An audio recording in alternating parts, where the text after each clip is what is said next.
नमस्कार प्रिय बंधुओं, आप सभी का हमारे YouTube चैनल में बहुत बहुत स्वागत है। बंधुओं, आज के इस वीडियो में आप श्रवण करेंगे श्रावण मास के कृष्ण पक्ष की कामका एकादशी की पवित्र पावनी कथा। तो कृपया चैनल पर नए हैं, चैनल को सब्सक्राइब कर लें, बेल आइकन को प्रेस कर दें, जिससे कि हमारे चैनल पर आगे आने वाले सभी वीडियो का नोटिफिकेशन आपको प्राप्त होता रहे। हम आपके लिए प्रत्येक व्रत और त्योहारों की शास्त्रोक्त जानकारी, व्रत कथाएं वीडियो के माध्यम से आप तक पहुंचाते रहते हैं। तो वीडियो को लाइक अवश्य करें और कमेंट में जय श्री कृष्णा लिखना ना भूलें। तो चलिए आज के इस वीडियो को करते हैं प्रारंभ। बंधुओं, इस बारी 2022 में श्रावण कृष्ण पक्ष की कामका एकादशी का व्रत 24 जुलाई 2022 दिन रविवार को किया जाएगा।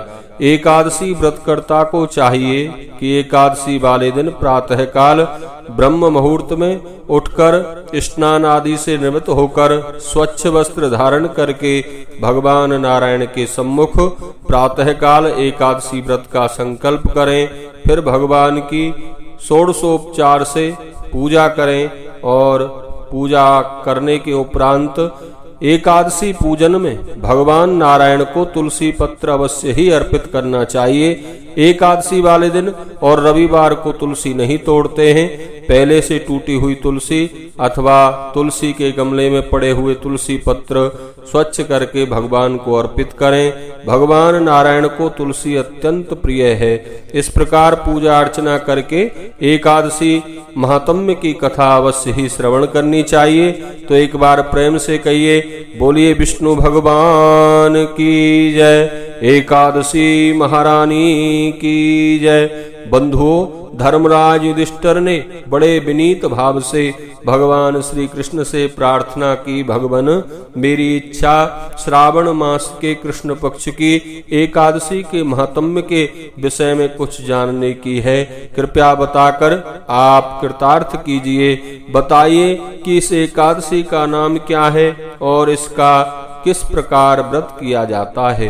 बंधुओं, मधुसूदन भगवान श्री कृष्ण ने उत्तर में कहा, राजन, इस विषय में श्री भीष्म पितामह ने लोकहित की इच्छा से नारद जी महाराज को बताया था। नारद जी ने उनसे पूछा था, पितामह, आज मैं श्रावण मास के कृष्ण पक्ष की एकादशी के बारे में कुछ जानना चाहता हूँ, अतः विधि सहित इसके विषय में बताने की कृपा कीजिए। नारद जी की बात सुनकर पितामह भीष्म ने कहा, नारद जी, आपने मुझसे अत्यंत सुंदर प्रश्न किया है।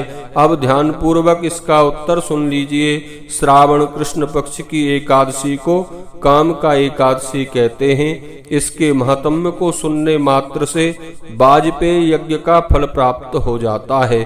इस एकादशी के व्रत में शंख चक्र गदा को धारण करने वाले भगवान श्री हरि विष्णु की पूजा होती है।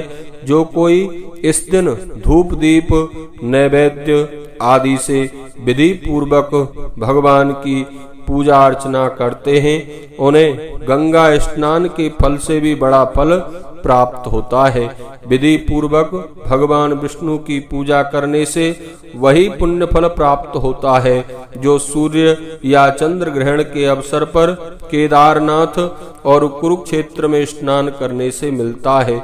जो फल समुद्र और वन सहित पृथ्वी दान करने से और सिंह की बृहस्पति में गोदावरी में स्नान करने से प्राप्त होता है, वही फल भगवान की पूजा करने से उससे भी बड़े पुण्य फल की प्राप्ति होती है। भगवान के पूजन से वैसा ही फल प्राप्त होता है जो व्यतिपात योग में गंडकी नदी में स्नान करने से मिलता है।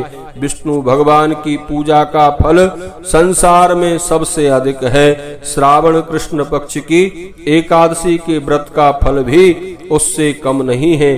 जो यदि किसी कारण भक्ति के साथ भगवान की पूजा यदि ना बन सके तो इस एकादशी का व्रत अवश्य कर लेना चाहिए। और इस एकादशी का व्रत करने से ऐसा पुण्य फल प्राप्त होता है जो बछड़ा सहित गौ का आभूषणों से सजाकर दान करने से मिलता है। वही काम का एकादशी का व्रत करने से फल प्राप्त हो जाता है। श्रावण कृष्ण पक्ष की काम का एकादशी का व्रत करके विष्णु भगवान की पूजा करने से सभी देव, नाग, किन्नर, पितृ आदि की पूजा हो जाती है। अतः पापों से भयभीत व्यक्तियों को विधि विधान के साथ यह व्रत करना चाहिए। संसार सागर में डूबे हुए और पापों में फंसे हुए लोगों को इस कष्ट से बचाने के लिए इस एकादशी का व्रत सबसे अच्छा उपाय है। संसार में इससे अच्छा अन्य कोई दूसरा उपाय नहीं है। बंधुओं, भीष्म पितामह ने आगे कहा, नारद जी, स्वयं भगवान ने अपने श्रीमुख से यह बात कही है कि आध्यात्मिक विद्या के चिंतन मनन से जो फल प्राप्त होता है, काम का एकादशी का व्रत करने से उससे भी अधिक फल प्राप्त हो जाता है। इस व्रत के पुण्य के प्रभाव से प्राणी की मृत्यु के समय यमराज उसे भयभीत नहीं करते। इस व्रत के प्रभाव से बुरी योनि में भी जन्म नहीं लेना पड़ता, वह स्वर्ग का निवासी बन जाता है। काम का एकादशी के दिन जो प्राणी भक्ति भाव के साथ तुलसी से भगवान का पूजन करते हैं, वह इस संसार में रहते हुए भी इससे उस प्रकार अलग रहते हैं जैसे कमल का पुष्प जल में रहते हुए भी उससे अलग रहता है। तुलसी से भगवान की पूजा करने का फल बहुत से सोने और चांदी के दान से भी अधिक होता है।